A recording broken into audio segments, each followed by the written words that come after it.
Well, what a season for the Carolina Hurricanes. You know, the Canes had a tough summer last year. A lot of free agents moved on. And Eric Tulsky had some serious work to try to get the lineup set for the Canes heading into this year. A lot of folks didn't expect much from the Canes, but guess what? They hit the Eastern Conference Finals, and they actually won a game against the champion Florida Panthers. But the Canes need to do some serious work this summer if they're going to compete against that Panther team again, because they're the standard in the NHL right now.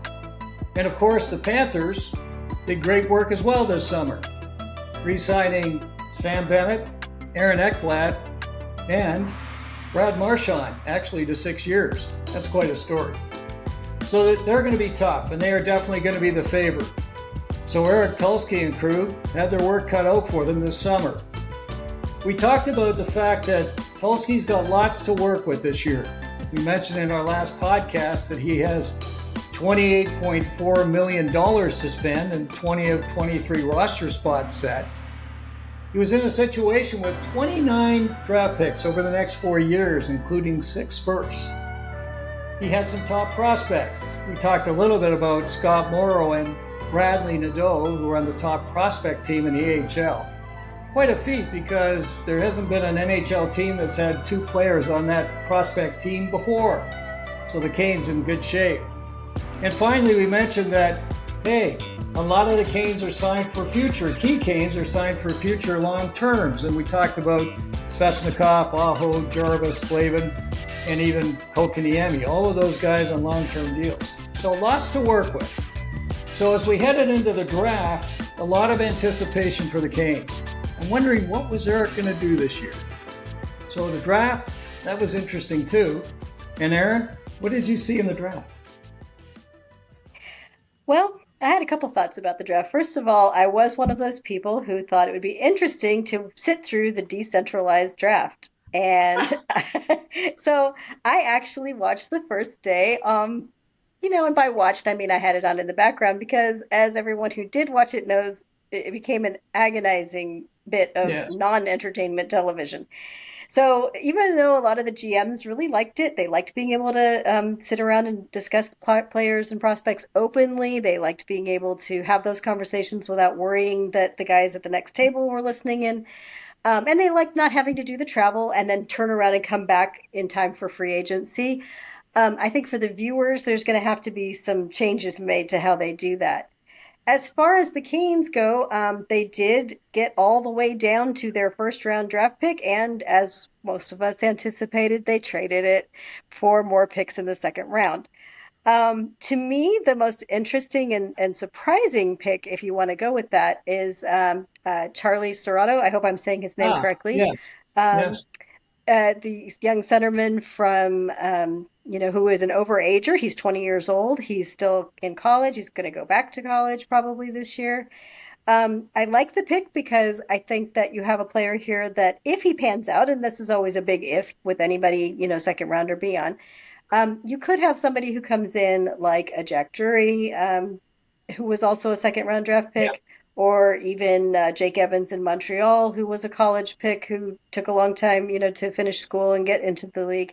But they've become very solid fourth-line centermen, and that would be something that I could see this pick maybe panning out to be. But that was my main impression, is that they definitely need to fix the broadcast and make it more entertaining. But that the Canes did do a lot of good work by trading that draft pick down and getting more selections, because with a draft like this, the class was kind of weak overall. There weren't a lot of surefire NHLers below about the first, maybe 2/3 of the first round. So why not, increase your chances with quantity, which has been the Canes' strategy for several years. The one that sounds like he's really intriguing is, and I don't know how to say his name because I've just been reading all the names, but it's Ryabkin or Ivan Ryabkin. Ryabkin. Yeah. Yes. He just seems like a really interesting story, because it seems like he has just skill for days, but there are a lot of question marks on the off-ice part of things, and being a part of the Canes organization, how can they kind of smooth out some of those rough spots for him off the ice and then take advantage and develop those strong skill sets on the ice. So that seemed to me to be the most interesting storyline as far as the picks were concerned. But lots of Russians, of course, as is the Canes' MO. And so now Ryabkin, he's been playing in North America, if I'm didn't Yes, he was in the USHL that. with Muskegon. And, of course, the Canes love USHL guys. So, yes. And he tore it up, by the way. But for the rest of them, that means that they can stay with their clubs in the KHL until they're ready to come over, just like we've seen with Nikishin, or we might have some others like Kaziv with the goalie doing some AHL time, as Kochekov did as well before they come up to the NHL. But either way, the Canes seem to have a lot of success and a lot of good plans with their Russian prospects, and they're not afraid to sign them, while a lot of other teams shy away because of the uncertainty of will they come over, won't they come over. But lots of good options, it seems like, all over, from goalie and the forwards and the D, and I'll be interested to see how they develop. Well, a couple of thoughts.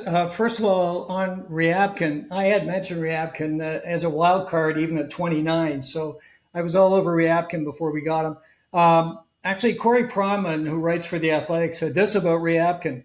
He has a ton of skill and ability to improvise with the puck. He sees the ice at a high level and makes difficult passes consistently. At times, he competes quite hard and looks to use his body to win pucks. He's a guy he's 5'11", he's 200 pounds, he's stocky as heck. He had a tough start last year. A lot of folks had him in the first round. In fact, some had him in the first, in the top 10 at different points because of his skill. As you mentioned, it's off the charts. But he's a guy that's got to work on consistency. He's got to work on his 200-foot game, and that's fine. And he'll get a chance to do that. And I think that's all good stuff. So I think Ryabkin was a steal. You mentioned Cerrato. An interesting thing on Charlie Cerrato, he's another guy that, missed 2 drafts he passed through. As a freshman, he had a big year. He's the top scorer in the NCAA with Penn State. He's a guy that is one of those hardworking guys. He's got a bit of offense, but he's really a hardworking center. He's like a Drury type guy. I think you mentioned the right kind of player with Cerrato. He was a bit of a wild card. He wasn't anywhere on the list. Like, he was so far down, like it was almost laughable. So the Canes saw something in him that a lot of folks haven't talked about. And I know that Nick Bass, when he saw him at the recent camp, the prospect thing that was going on, development camp, he was quite impressed with Cerrato for sure. One guy I wanted to mention was Semyon Frolov. He's the goalie that the Canes took. And Frolov is a guy that was rated by many as the top goalie available in the draft. And I know there was Medvedev and some other guys that were picked higher. But this guy is really something. Again, he's 6'3". He's another big goaltender. Here's what Corey Primeau said about Frolov.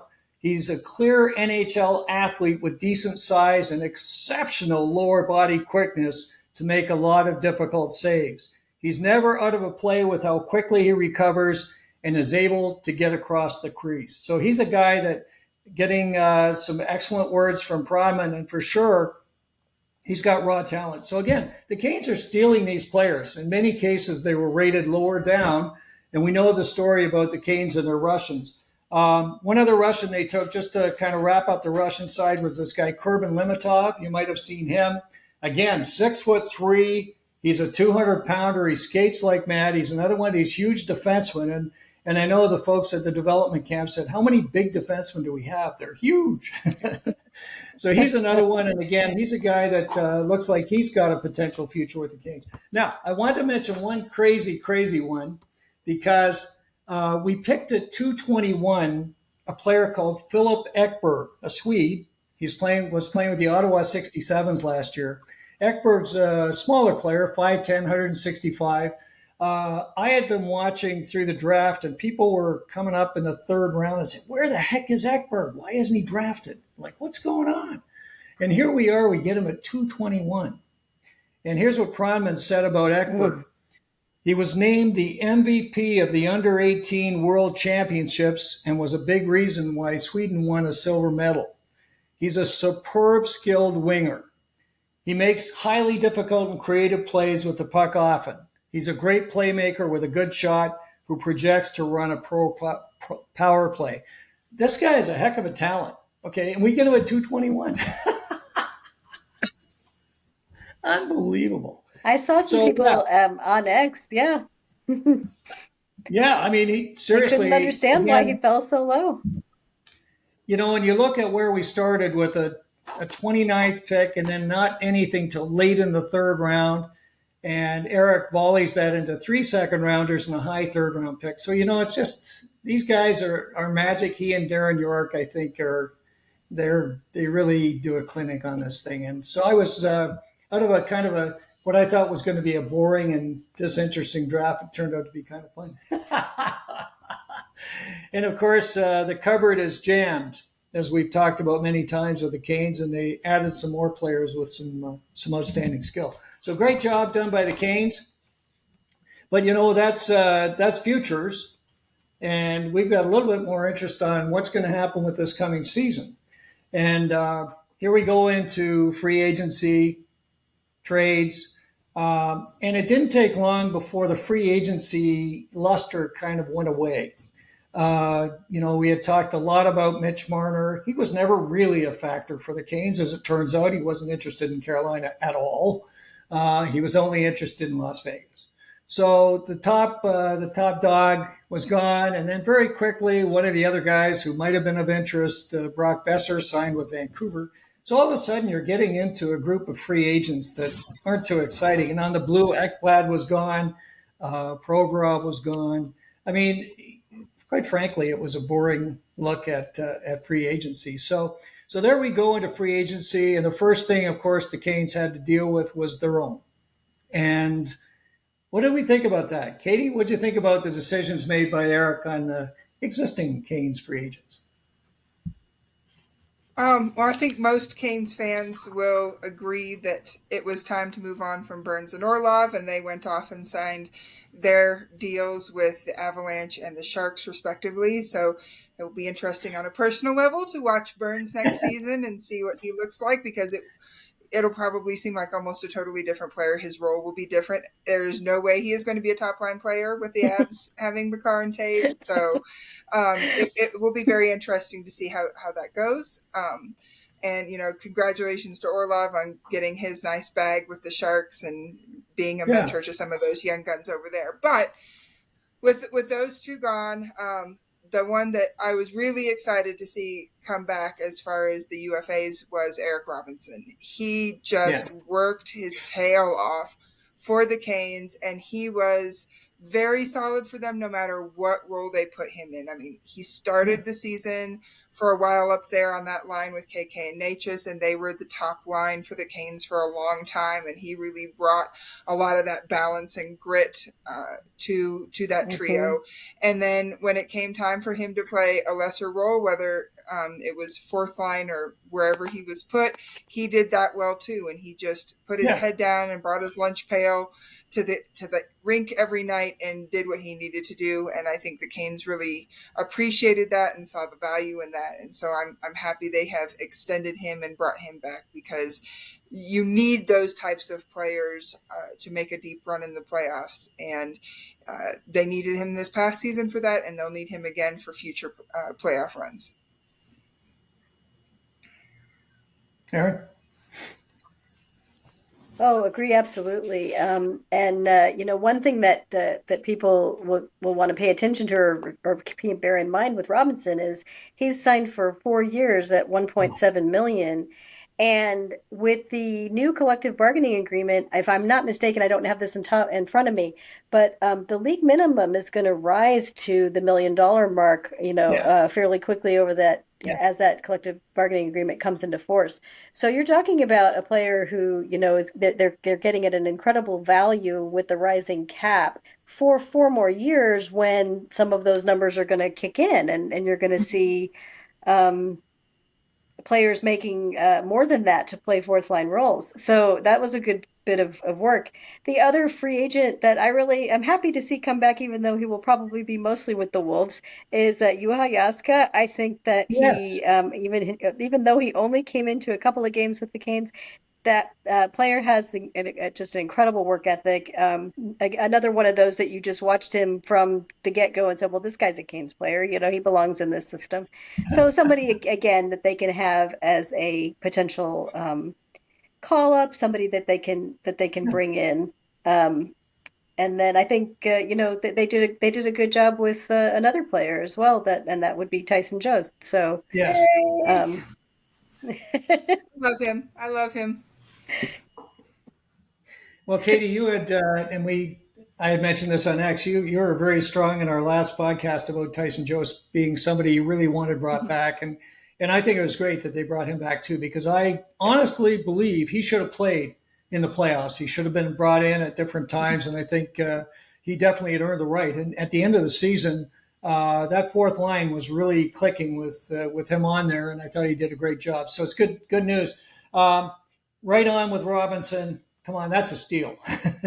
This guy, I think he's going to get better. Don't forget, I mean, he's had kind of a disjointed career up until now, and this was his real chance to kind of find a home. And I think there's more offense that he has to give. I don't know of anyone that gets more chances than Eric does, get those breakaways and all those great chances he gets. So I think if he can maybe spend the summer and, sharpen up his shooting skills, that might be great. Jaska, an interesting thing on Jaska, you might have noticed the second year is a one-way deal. So I thought that was kind of interesting that they decided to do it that way. And again, he's league minimum $750K, but I was ecstatic when they signed Juha Jaska because, just like you said, Aaron, man, he just came out and he was a heart and soul guy. And he's not going to hurt you on the ice, and he can play any position, center or the wing. He's just the kind of depth you want. And with he and Jost, I think they've got a couple of guys that they can just call up anytime, and they're good to go. So I think, and again, if they're playing in Chicago, those guys are great mentors as well for some of these young kids that are coming in. So it's good stuff. And Absolutely. of course, the big news, the big signing of Logan Stankoven. How do we feel about that? Katie? Oh, I'm thrilled. I didn't mention him before because he's technically an RFA extension, not one of our UFAs. But sure. I don't think that anybody on Twitter was unhappy with the Stankoven extension. We are thrilled to have him. He's a perfect Cane. He's made to be a Cane. I'm sure last year was tough for him because he had envisioned himself to be a star for a very, very long time and kind of had the rug yanked out from underneath him with the trade. But perhaps looking back on it, and it seems like with the extension, he would agree that it was a rather fortuitous fall into the Canes' lap because as well as he fit the Stars, he fits the Canes even better. And he is another one of those versatile wingers that can play up and down the lineup no matter where. He ended the season with Stahl and Martinook. I would not be surprised to see him back there again next season because he has the engine to keep up with those two and their work ethic and their style of play. But if they needed him up on a second line, he can do that. If they need a break or need to have more of a tough checking line and put Carrier up there, he still has the kind of good attitude that he'll put in a couple of games on the fourth line. He's just tell me what to do, coach, and I'm going to go do it to the best of my ability. And we as Canes fans absolutely love that. So I am very happy to have him back and can't wait to see all of the different ways that he is going to contribute to this team. Yeah, I mean, an interesting thing, Hockey Forecaster wrote this about Stankoven. I thought it was interesting. They said the feisty, undersized forward has the on-ice energy coaches love and a shot that goaltenders dread. I think with Logan, to me, this was a steal. Again, 3, 4, 5 years from now, Logan Stankoven at $6 million, we're going to sit there and go, you got to be kidding me. It's like the deals they've done with, Slavin and again with Seth Jarvis. These deals are going to age extremely well. When you look at Stankoven, I was reading some interesting things in the Canes lately. When they were looking at him last year heading into the league, they saw him as a real contender for Rookie of the Year. They thought this guy is just his talent is off the charts. And we haven't seen really what he can do yet. And, he starts to show it on the power play. That's where he's going to get a lot of his points. Obviously, if he's working with the dads, that's a little bit of heavy lifting for him. but he does see action on that 2 power play, and he's very effective. And as we know, he can score. He's got a shot. He can put the puck in the net. And the other thing is, for a guy of his slight size, and I know Eric Tulsky was talking a lot about this, it's just amazing that he'll go to those tough areas and hang out there and comes out with the bruises and the hits and everything else. So great stuff. So you look at where the Canes started. And again, I agree with you, Brent Burns, Dmitry Orlov, it was time. Needed some fresh blood. The other guy that was not re-signed was Jack Roslovic, of course.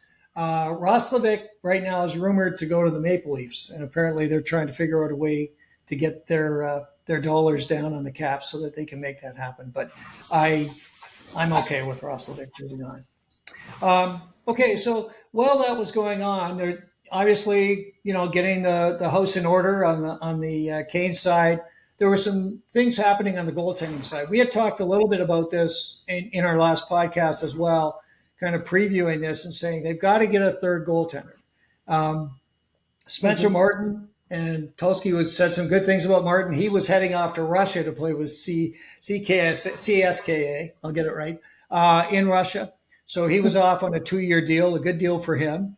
So he definitely wasn't going to be a factor, and I don't think he was the right guy anyway. And certainly Dustin Tokarski, appreciate his good effort last year. He wasn't the guy either. And I think the Canes realized that, with the injury challenges of Freddie and at times Piotr, they got to have somebody that can play some games. So first up on the agenda, Aaron, they acquired a former Montreal Canadian in Caden Primeau. What can you tell us about Caden? Well, I haven't seen as much of Primeau as some people have because I typically just watch the NHL games. And I mean, I did used to watch the Rocket. They're a fun team to watch. It's gotten a little bit trickier, more expensive to watch AHL games. And if you're watching 2 NHL teams, chances are you don't have time to watch a lot of AHL games. So unless you're getting paid, but just put that out there. No, but during his fill-ins, when he's been called up from the Rocket to take those times in the NHL when one of their other goaltenders has not been available, Primeau has done pretty well. Yeah. Last season, he only played 11 NHL games, and the save percentage was not that great. It was an 836 save percentage. But again, these are typical call-up situations. You've got people down, you've got other, people out or something. So it's not like you can look at that and just read everything into that. As we know, it's harder to judge goaltenders strictly from a stat basis. But he plays well. His movements are, he seems to be moving well to get the puck, and he's not, he doesn't play with a lot of panic. He's a very calm goaltender, I would say. Yeah. The previous season, he actually had 23 games in the NHL, and that season he had a 910 save percentage as an NHL goaltender. So his career NHL is an 884, which for a backup goaltender who's going to come up and, play some games for you when your guys are injured, you can't ask for better than that.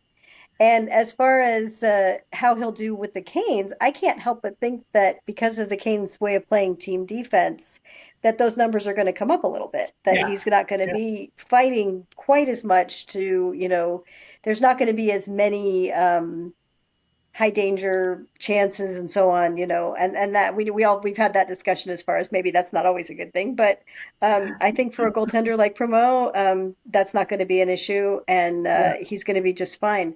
So I'm excited to have him join the Canes from the Habs. The Habs really had reached a point because of their other young prodigy, Jakub Dovish, where they kind of needed to make a decision one way or the other with Primeau, and this is a great opportunity for him. Certainly to come in and I know he's going to be great for the Wolves. That's not even a question because he was a terrific part of the Habs season this season, and the Rocket. I'm sorry, not the Habs, the Rocket. The Rocket made it quite deep into the playoffs, and it was a lot of that was due to the goaltending they had, not just Primeau, but in general. They've had a really good round of goaltenders in the Rocket. So. I like the pick. I like the acquisition. You cannot complain about a 7th round draft pick being the cost because 7th round draft picks almost never make it to the NHL in the first place. And age-wise, he's 20. He'll be 26 in Yeah, August, yeah. so he's going to fit right in with the age of the current younger goaltender side. Because we have several both in Chicago, and then of course Kochetkov. So it's going to be a good ad, I think, and I think it's going to be fun to have him come in and play some games at some point. Which we know that during the course of the season, there's almost 100% chance he'll come in for at least a game. So we'll see. Yeah. I would expect. I mean, he could be around a fair bit of the season. I think for sure. Here's what Hockey Forecaster said about Primeau, and this is interesting. He says he has the ability to shut the door with aplomb, since he's both technically sound and an athletic netminder who can make spectacular saves when required. And here's the good story: his pedigree is off the charts. So we know that his dad is Keith Primeau, and Keith, if you might recall, was traded for Rod Brind'Amour. So kind of an interesting history here. What goes around comes around. I'm excited about Primeau. I think he's got great upside. And I think he's a guy that, again, brings size. He's got athleticism. I'm really excited to see what he's going to do. And he could really kind of move himself into that number 2 spot. He's been given an opportunity here because we know that Freddie's not going to be around for that much longer. And, maybe this is a chance for him to come in and show what he can do. And he's definitely got the talent. He's got the experience in the minors where he's played extremely well. So yeah, good move. The other guy that they decided to make a move on was Andrei Svechnikov's buddy over in Russia, and of course that's Amir Miftakhov. Miftakhov was drafted by Tampa. He played a year in North America, was not particularly successful. He had been playing with Akbars in Russia, came over, then decided to go back. Has been tearing it up in the KHL, and again is a guy that comes in with what the Canes think is some pretty good upside.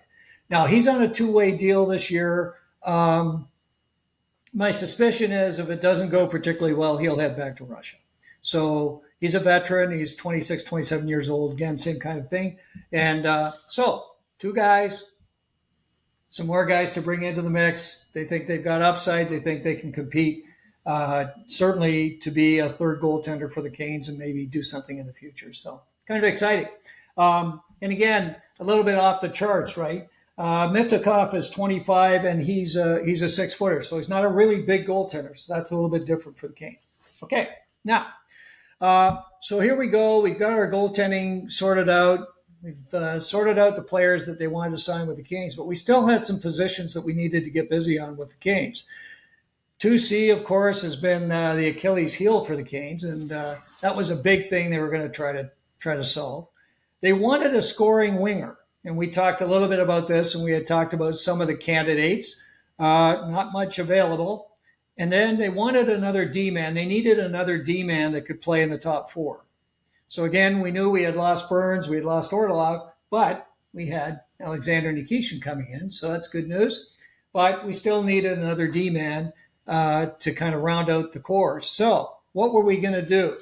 So free agency didn't leave us a lot. And so with Aaron Ekblad moving on and Provorov signed, pretty quickly, and he wasn't the guy we were going to look at anyway, there wasn't really much there. I mean, who do you want to put in your top 4? So they had to get busy. And Aaron, what did they do? Well, they did something I think that surprised a lot of us. They went and they targeted some young defensemen. We've heard the rumblings about them targeting, Bouchard possibly with an offer sheet. Yeah. We heard that they were among the groups in on Noah Dobson, who went to my other team, the Habs, Right. and they ended up signing the young defenseman from the New York Rangers, Keandre Miller, and he is a fantastic young defenseman. This was a great decision. I think it's exciting when your general manager doesn't just look at the veteran options and says, what have we got out here that maybe a player that has a lot more potential than he's been able to show so far, but is already really, really good. And so I was really surprised and very excited to see Miller added to the team. I think he's going to be great. It's going to be interesting to figure out just exactly how that deployment's going to work. I know we'll probably be talking about that closer to the season when things get a little bit more, solidified. Yeah. But I think it's really, really exciting and based on just when you came into the off season, a lot of us still thought that gee, maybe they're going to re-sign Burns for a year, or gee, maybe they're going to do this other thing. So this is much more interesting, and I think it's going to be incredible to watch how this all works. Katie, what were your thoughts on the deal for K'Andre Miller? Well, the thing that, of course, stands out when it comes to K'Andre Miller is the fact that he is a left shot defenseman. Yes. Because with the arrival of Nikishin, it seemed like the Canes were set on the left side. Slavin, Nikishin, Jost, good to go. So it shows that the Canes are prioritizing talent over just some sort of stat like right hand, left hand, making sure that balance, quote unquote, is there.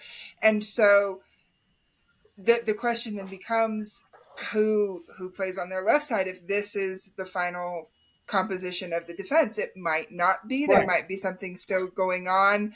Who knows? But that you don't go out and sign a player like Miller to put him on your third pair defensively. You don't pay that kind of money for them. So I would not be surprised if he actually ends up on the top pair with Slavin. And we've been talking about a long time about how Slavin needs a better D partner. He needs to be with somebody where he's not all just having to babysit out there while play is going on. And I think that Miller offers a really interesting opportunity for him to be kind of like Slavin's apprentice, I guess is how I would put it, in that he has good stick work just like Slavin. He does positioning pretty well, not at Slavin's level, but if he can learn from Slavin, then he can take what he does well and make it better.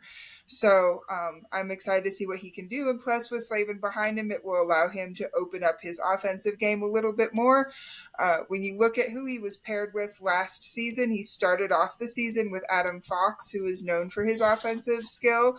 And so Miller did not have a whole lot of production when he was paired with Fox. And then there were a period of games that he missed and he came back, and the majority of those games he was paired with Borgen, and his offensive game rose quite a bit. He scored quite a few more points in those games that he played with Borgen than he played with Fox. And I think a lot of that has to do with the fact that he got to be the one who drove play from the blue line more so than his partner did. And so he will get that a similar opportunity with Slavin. Slavin has, will get his chances. He's a smart cookie, and we know how he works when he's in the ozone, but his presence will allow Miller to really pinch in when he sees an opportunity or join in on the rush. There are a lot of good clips of how Miller is smart about jumping in and joining on the rush and creating those odd man opportunities for his team.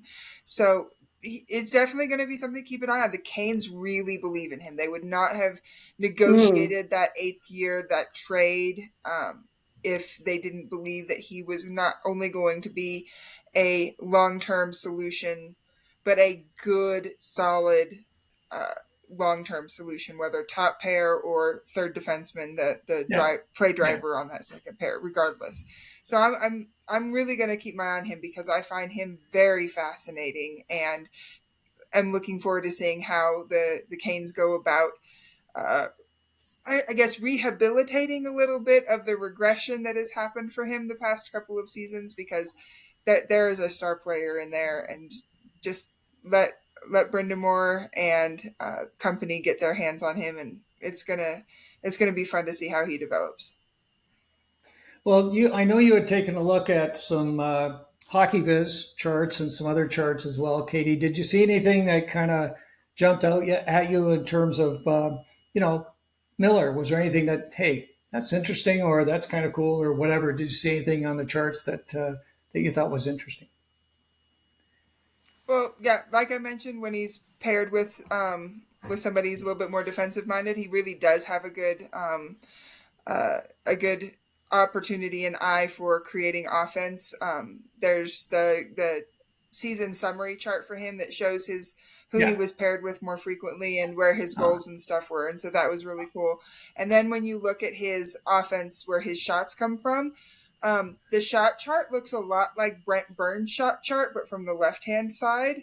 It's just so concentrated back at the blue line and in that corner, top corner of the zone. But unlike Burns, he has a lot of shots also where he goes to the net and he pinches, and that's where most of his goals come from. He doesn't score a lot of goals back from the blue line, as you would expect. Those are lower, lower danger shots.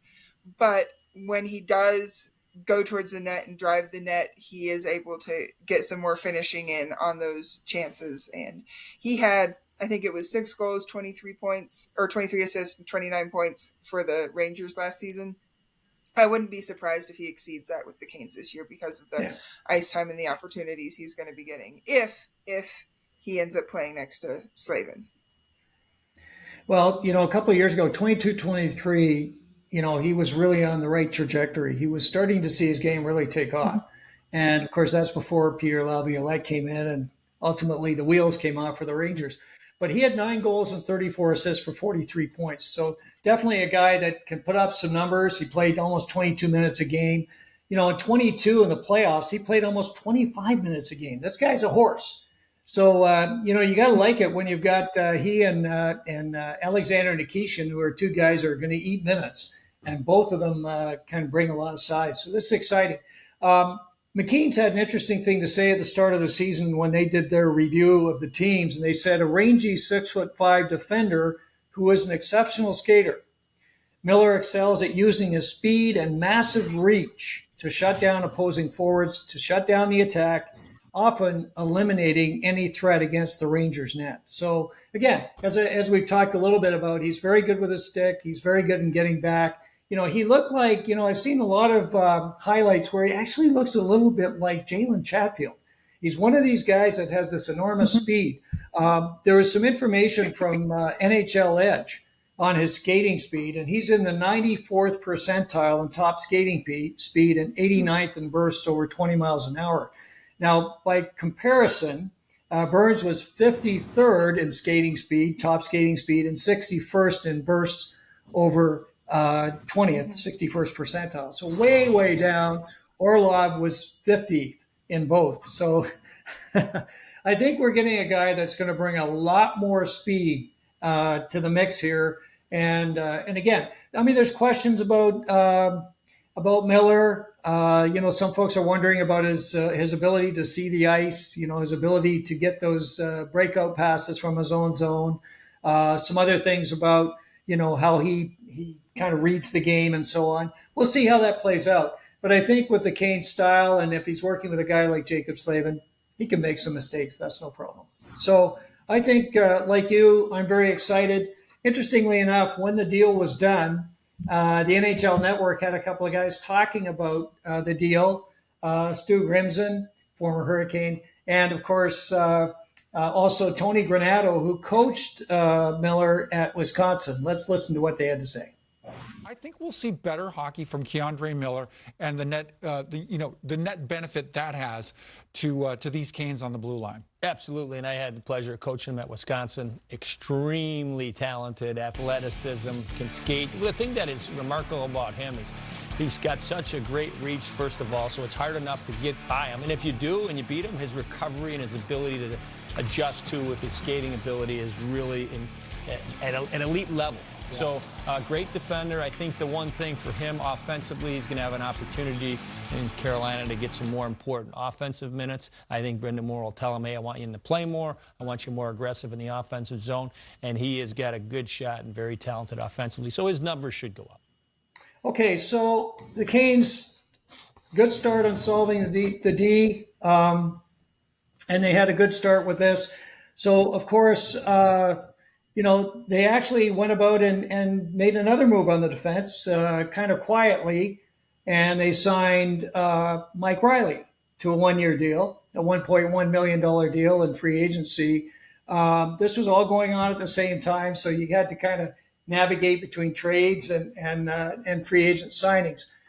Reilly's an interesting one. Reilly, again, he had done some good work with the Islanders a couple of years ago. You might remember they had their defense was completely decimated, and they brought Reilly in to kind of shore it up. And I remember a lot of good things were said about Reilly, and he's a guy that folks don't know much about. And what was said about Reilly by the hockey forecaster, I think, was interesting. They said he's a college star whose game is finally starting to come together at the NHL level. So he's a guy that took a while to kind of find his way. Excellent complementary defenseman who can be a valuable contributor with the right partners. So I think the idea with Reilly was, again, a veteran, low cost. He can be that seventh defenseman. He can come in and fit in with anybody. Solid getting out of his own zone. He's a good skater. So I think, again, a good complimentary move by the Canes to get Reilly locked up. So now they had the D done. What are they going to do about center and the scoring forward? So where did they go with the scoring forward? There wasn't much out there. Katie, any thoughts on that one? I think we all know exactly where they went when it came to the scoring forwards. We're still waiting on a 2C and see how that goes, whether or not KK sticks around for another season. But we got our scoring winger. Nikolaj Ehlers was the top free agent that actually made it to market. And everyone was sitting on pins and needles wondering, will he, won't he, where will he? Does he stay in Winnipeg? Does he go somewhere else? Who's offering this? Is it the Capitals? Is it the Avs came up? Where's he going to go? But he's a good fit for Carolina. And the longer the conversation went on, it seemed more and more the good fit in Carolina line was indicating, well, even if he's a good fit, he's not signing with us. But right. Surprise, surprise. Yeah. He actually did sign I said that. And it's not and I think Aaron even doomed it into existence. Yes. If I recall. But with Ehlers signing, it was very interesting, and it's cool because it's obvious that he wants to be a Carolina Hurricane. Yes. The Jets sounds like, especially with that 8th year that they could have used, would have been able to offer him a similar or better deal. And it also sounds like that there were more lucrative offers out there from other teams. Yes. But I think that Ehlers wanted a good contract, but he didn't just want any contract. He wanted to go to a place that he felt that he could contribute, but also get opportunity, that he wanted that top line role, that he wanted a chance to really be the key cog in the offense for a team, but still be on a path to playoff success. And Carolina was the team that fit that bill. And I think that's eventually what convinced him to sign here. And it sounds like Brind'Amour made a big pitch that was very meaningful to him. Wouldn't be surprised if Frederik Andersen also helped with being a fellow Dane. But very excited to see him on the Canes and to see what he is able to do. There's no reason to assume he's going to be anywhere else in the lineup other than stapled right next to Sebastian Aho. So what the two of them can create together hopefully will be very special starting this season and for many seasons to come. Aaron, thoughts on Nikolaj Ehlers? Well, I said it on X that I really hope, after all of the glowing things Ehlers said about really wanting to come to Carolina, really wanting to play for the Canes and play for these fans, that I hope he never has to pay for an adult beverage in Raleigh, North Carolina, because the fans have been waiting a long time for a player who didn't just end up in Carolina, but who chose Carolina. And when I say a player, I don't mean, obviously they've signed people long-term that are very happy to be here. They have homegrown prospects that have come all the way through the system. But for one of literally, like Katie said, the top free agent left by the time free agency opened to choose Carolina, that is a big deal for a team that has had this lingering reputation that nobody wants to sign here. And that was, it's almost like the antidote to what happened with Mikko Rantanen, because that was another opportunity for the national media to complain and say nobody wants to sign in Carolina, nobody wants to go there, you're not going to get a top Exactly. star or a top free agent. And so Nikolaj Ehlers may not be right at that tier of the Rantanen and those types of players, but he's not very far below it. And that is No, a player that I think that the Canes should be absolutely thrilled and excited to get for this team. And then just his character, his work ethic, the type of player that he is, all of those are qualities that are going to fit just great in Carolina, because it's just not, you don't see players too often that have the kinds of impact on their, with the goal scoring and everything else, who are also, willing to do all the hard work. And no one has ever complained at all about Ehlers' work ethic or his ability to not focus exclusively on scoring, but to be a real team player. So it's a great move. Well, Ehlers, 8 of his last 9 seasons has scored more than 20 goals. And he's had, he usually gets around 60 points. This is a guy that's going to deliver. And again, he had some of those seasons where he missed action, and he was on definitely a trajectory to score a lot more than 29 goals or 30 goals in the year. I'm excited about Ehlers. One of the things that was discussed recently about Ehlers and that we see is he has an ability to carry the puck into the zone effectively and make plays on his own. He's one of those guys that can create a goal out of nothing, and I've seen a number of highlights showing that. I think the Canes have missed very, very desperately the ability to get into the opposition zone on the power play when Nate just left. He was the trigger of that. He was the catalyst that really made it happen. And I think one of the reasons that they really wanted to go after Ehlers is because he does that well. And so he brings that capability on the power play to really bring the puck up the ice quickly and to get in there and make something happen. And I think that's going to be exciting. You mentioned the quality of guy. I mean, I was very interested watching the interview with him and the discussions with Ehlers when he talked about, look, he called so many people as he was kind of preparing to make his decision, right? So he was talking to players, he was talking to, friends, he was talking to whoever would talk to him to say, hey, I'm looking at these teams. What can you tell me? What do you think? And, fortunately for Canes fans, a lot of those folks spoke glowingly about the Canes and, of course, Coach Brind'Amour. So clearly, he did his homework. He made the decision to come. It's kind of the antithesis of our man Rantanen. So all of a sudden, you got a guy that definitely wants to be here, and he's going through the effort to be here. So thank you very much. And I think that's great. And, you look at him and you also look at K'Andre Miller. And Miller's a great guy, too. I've seen a lot of things on him. He's extremely well liked. He's kind of a soft-spoken guy. And one of the things he said that really caught my attention was he said, I was really excited about signing this long-term deal because that's going to set up my mom as well for her future. And, he said, she gave up so much for me to be an NHL player, and I just want to repay her. And I thought that was, to me, that's outstanding. And again, what are the Canes doing? They're filling that roster with people that, they're just quality people in the room. And they're going to fight. And, they talked a lot about, all those guys in the room have one thing on their mind. How the heck are we going to beat the Panthers? So now these new folks are going to come in and they're going to start drinking the Kool-Aid as well. So the Canes did all this. They did lose a player along the road. We didn't really talk about this, but they did lose Scott Morrow in that K'Andre Miller deal. I think in the end, you look at the body of work of Eric Tulsky, signing all these players on the Canes roster, signing some new folk, and then, of course, trading for Miller. I think it's pretty good job done so far. Aaron, thoughts? I think there's really no complaints about Tulsky's first full offseason as a general manager. I mean, we know that he had his hands were really full last year to come in from the position of having been the assistant GM, and then suddenly he's the GM and he had to handle, the draft and the trade deadline, and especially all of those departing UFAs, because, we really didn't lose that many this year compared to last season.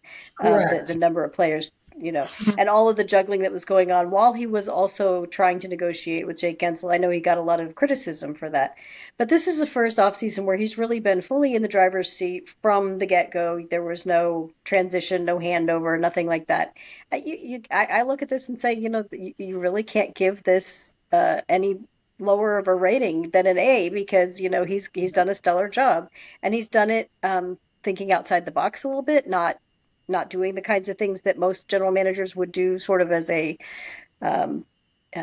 standard operating procedure. He didn't look to fill the roster with the same types of players that were leaving. He didn't, and so everything that he's done, I think, has upgraded the Canes and improved their chances of getting farther in the playoffs. And that's what you want to see with an offseason of this importance, because we know that the Canes really want to keep pushing, and it's not good enough to make it to the Eastern Conference Final and just win one game. And we know what their competition is. Barring anything really unforeseen happening, the Florida Panthers are going to be the biggest obstacle standing between the Canes and the Stanley Cup.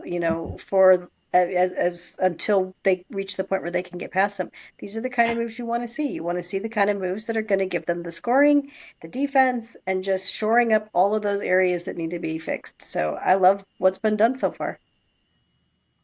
Yeah, and just to add to that, and I'll give you a shot at this too, Katie. I think one of the things that Eric does, and we always have to remember that any moves that Eric and his crew make are analytically based in a huge fashion, right? So, they go through a lot of analysis. They do a lot of kind of investigation about the players, what they're like, what they can expect from these players as people and so on. But if we look at what the Canes did in the offseason last year, they brought a lot of players in and most of them stuck. It's incredible, right? They re-upped most of them.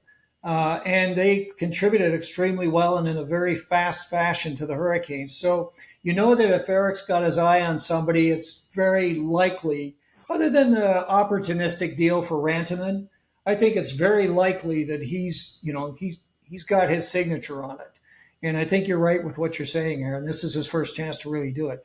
And again, long-term contracts, getting folks, look at the number of folks who are like on several year deals.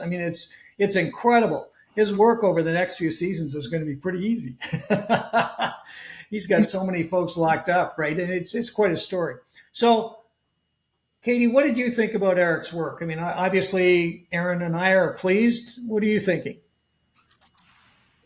Oh, yeah. I think he has definitely done very well, him and the entire group, because that it's a team effort. He might be the captain of the team when it comes to this sort of thing, but there's a lot of input from Dundon, from Brind'Amour, from Gleason, from the whole crew, the scouting department. So it just shows what a really unique team that they have, that they work together hand in hand so seamlessly. Whether it's the scouting for the at the different minor league levels, or it's looking into current players and saying who would fit the system, because that's what's so key right now, is finding players who fit the system.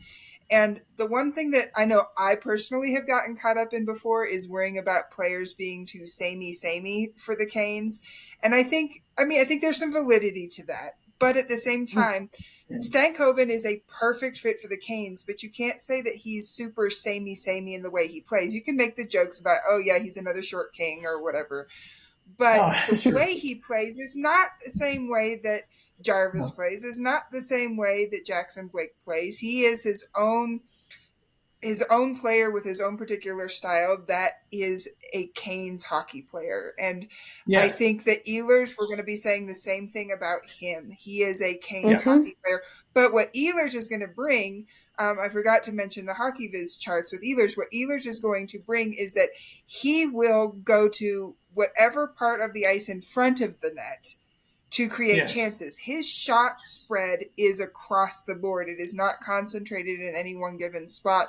And his success, he has good finishing. Wait, Yes. a Canes player with good finishing? Perish the thought. But that's the sort of thing that Tulsky's looking for. Is he's not looking for, I want somebody who is a clone of Sebastian Aho, just a winger. This is somebody who is going to come in and bring that little extra something. He still fits the system, but he brings that little extra touch that not only is going to make the Canes as a whole better, but is going to elevate the other players that play with him and make them better. I wouldn't be surprised if we see Aho having a career year on the score sheet because he has someone like Ehlers to play with who will help motivate Aho to shoot more and motivate Aho to finish better. And Jarvis or Svetcher, whoever else is on the line with him. So that's part of the genius of Tulsky and the entire crew, is bringing in people that are going to be good fits, but not just be good individual fits, but good fits on their line, good fits on their pair, good fits for the team overall. And so at this point, I'm just going to say I'm going to give him an A- just because I think he's got other stuff cooking. And I want to have room to bump that grade up even higher when he pulls another rabbit or two out of his hat, whether it's before the start of the regular season or before the trade deadline or whatever. So I'm doing that just for my own needs of being able to boost him up a little bit more as the season goes along. And Katie, that's a great segue because if we look at where the Canes are right now and putting together a kind of an analysis of the lineup with Puckpedia, 23 players under contract, $84.8 million, okay, which means we've got $10.6 million still in the coffers. And that, it doesn't include any players that might get traded, which would add to that. So, you take a look at the roster. The roster's deep.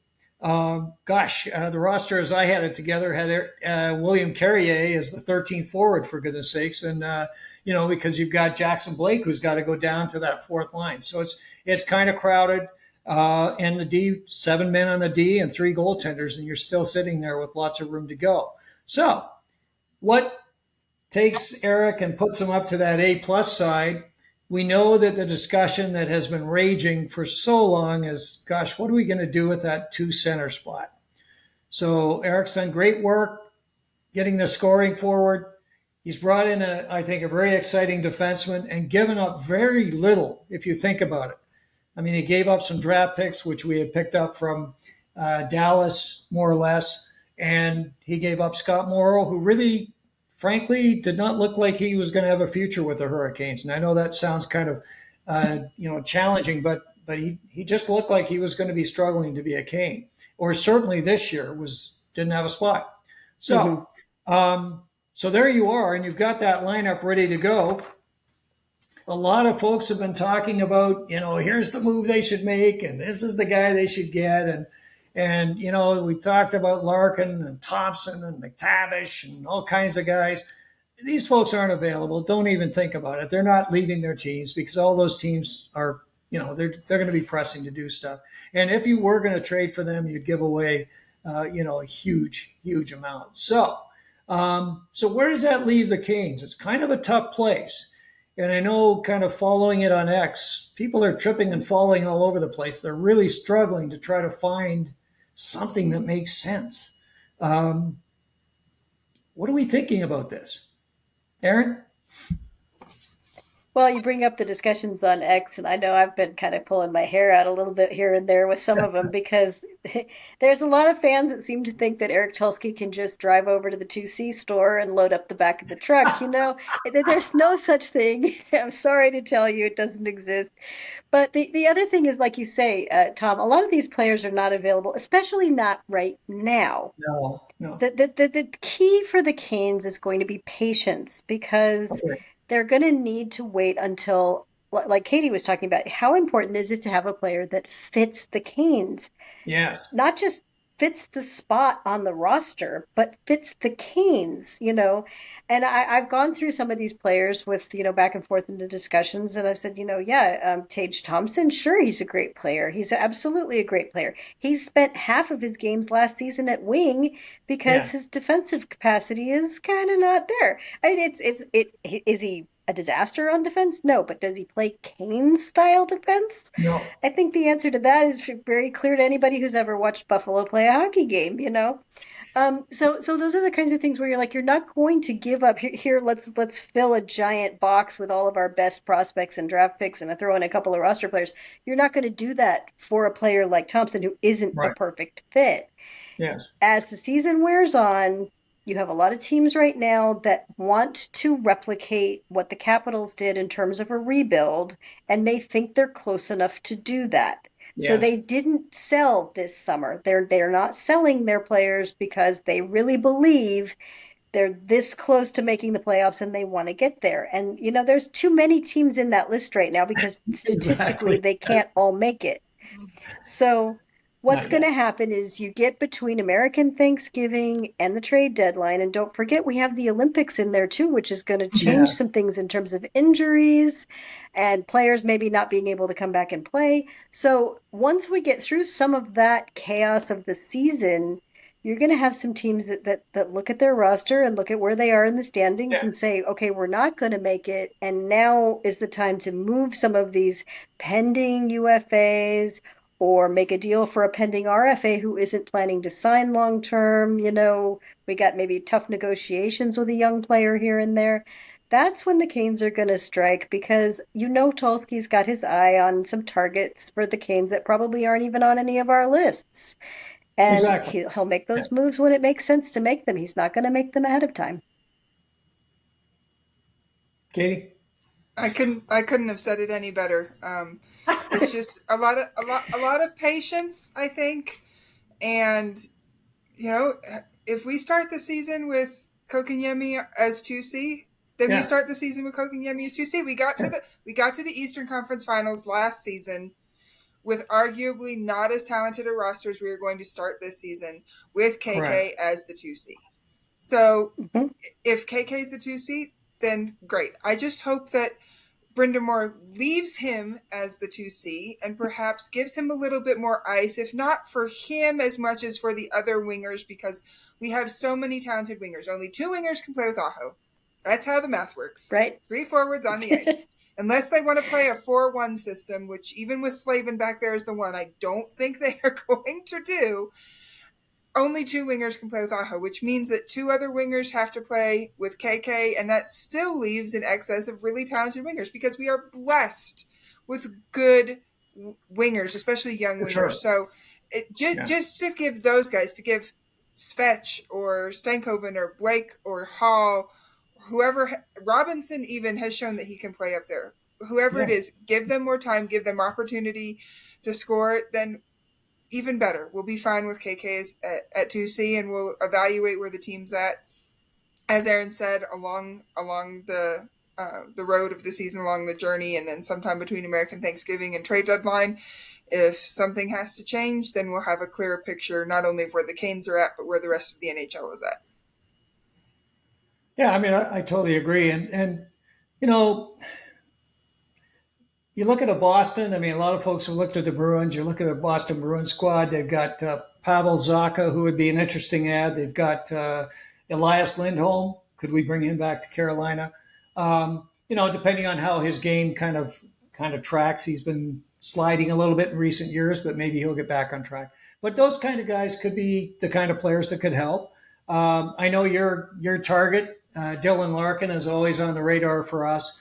If the Wings have another one of their lame duck seasons, maybe he'll want out, and maybe he'll be a guy we could pick up as well. And I think he'd fit the Canes style quite nicely. These guys, I think, could all play for the Canes. But I think, to your point, Aaron, talking about a lot of these players is foolish because they aren't Carolina Hurricanes type players, and they are not going to be brought in. If Eric doesn't think they fit to a T, then they won't be part of the Canes mix. Will the Canes sit around with $10 million until trade deadline, which would be worth millions? I mean, a massive amount at that stage. I'm not sure. I think Eric will do something else this summer. I'm not sure it's going to be some kind of huge move. He might make a move for someone like maybe a Lucas Reichel. I've talked about him before. That kind of player, somebody that could come in and compete for a spot. Who knows?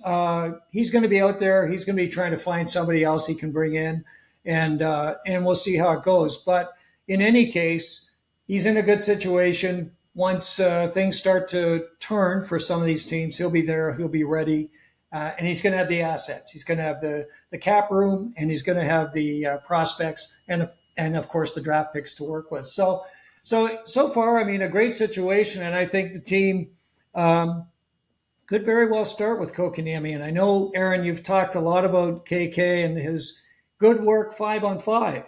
I think a lot of folks misinterpret him because of the eye test, but he stacks up pretty good against a lot of the centers in the league in his role. And if he had a little bit more offense, this conversation wouldn't even be happening. So if he could get up to 45, 50 points even, I think we'd see a completely different story with Kotkaniemi. And you know what? Sure. Maybe he'll have a summer where he works hard and says, I'm going to prove these folks wrong. He's still on a good friendly deal for the Canes. Of course, each year it gets better. And the other thing that with Kotkaniemi, we have to consider is that his future as a third line center could be a good one with the Canes. And we've talked about this before, is that, okay, he may not be the 2C because of his offensive shortcomings, but he definitely has the acumen to be a 3C. And at $4.8 million in 3 or 4 years, that's not a problem. So I'm kind of with you guys. I'm not in a hurry to move Kotkaniemi. A lot of folks just want him out for the purpose of getting him out. And I'm not one of those guys for sure. And it's not just because you are a big fan of his, Aaron. I think he's a valuable player as well. And I think, the frustration with me, and I think with a lot of us, is that, he's had periods where he's really looked the part. He's been great. So, you think of the start of last year, he and you mentioned Robinson, Katie, moving up the lineup, he and Robinson and they were solid. They played well. And they were delivering offense. And gosh, all of them were contributing. So again, it's kind of just finding that confidence and that space and getting them going. And I believe the Canes may just decide to start with him. That might be the decision. And I don't. One thing for sure, we know that Eric and his team is not going to be making moves just for the purpose of making moves. So exciting stuff. The other discussion that comes up occasionally on X is should the Canes get a right shot D? And you mentioned this as well, Katie. Should they be getting a right shot D? Because of course they like righties and lefties together and all this kind of stuff. Any thoughts on that? It's just a matter, again, of the price is right. You don't get rid of KK for a 2C just to get rid of KK and have a change. You don't bring in a right-handed D just because you want to have 3 lefties and 3 righties. It's got to be the right person who fits the system, and it will also be a good balance for whoever whoever their D partner is. Whether it's somebody for Slavin, somebody for Miller, somebody for Nikishin. I guess that would mean Ghost would be the odd man out. Yes. But that's just kind of the question there. So I find that less likely unless the Canes move on from Ghost, because you don't sit Ghost. He's not the type of player to hang around as a 7th D just waiting for somebody to get injured. He has a role that's very valuable, that if you're not going to play him, there is a team who will. And I'm doubtful that happens. But again, for the right-handed D, I'm sure they would probably go ahead and do that. But I find it doubtful that particular move is going to happen anytime soon. Aaron?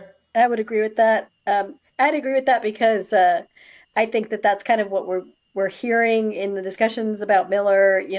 They were talking about, would Miller play his off wing because he said he was up for the challenge? On the other hand, they know that Slavin can play on the right. And when you talk about Ghost, he's another player that can also play on the right and has done so.